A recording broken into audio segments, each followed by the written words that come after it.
Circus Memories from St. Louis in the 1960s. Back in the 1960s, St. Louis was a summertime hub for big-name circuses like Ringling Brothers, Barnum and Bailey, and the Police Circus. Most of the performances took place at the St. Louis Arena, not far from where the Science Center stands today. That whole area carried a certain nostalgia, especially after the nearby Forest Park Highlands amusement park burned down. Going to the circus was always a highlight of the year. Cotton candy, popcorn, and my personal favorite, hot dogs loaded with mustard and sometimes pickle relish. Some events even had smaller tents outside the main arena, like a mini carnival with sideshows. One moment I've never forgotten was an acrobat falling during a performance.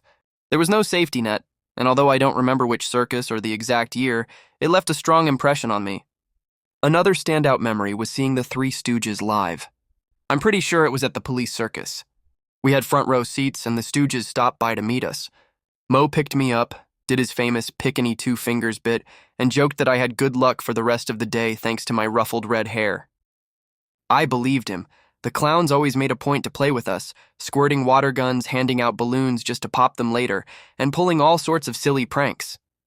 Most of the circuses were three-ring shows, which made it a challenge to keep up with everything happening at once, especially with limited vision. Still, the excitement was unforgettable. There were dog acts, clowns, flying trapeze artists, tightrope walkers, lion tamers, and women who stood on horseback while riding full speed around the ring. But my favorite act was always the elephants. On a school field trip in second grade, I got to sit on an elephant's back. I didn't get to ride it, but that moment stuck with me. They also let me sit on a giraffe, which later snatched a teacher's big straw hat. Everyone had a good laugh over that.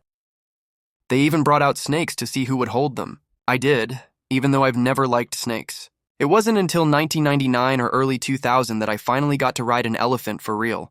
I was working in Alabama when my oldest daughter came to visit. We went to a carnival in Montgomery, and they had an elephant ride. It was short but unforgettable.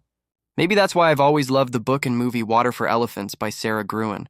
It brings back so many of those magical, once-in-a-lifetime moments under the big top.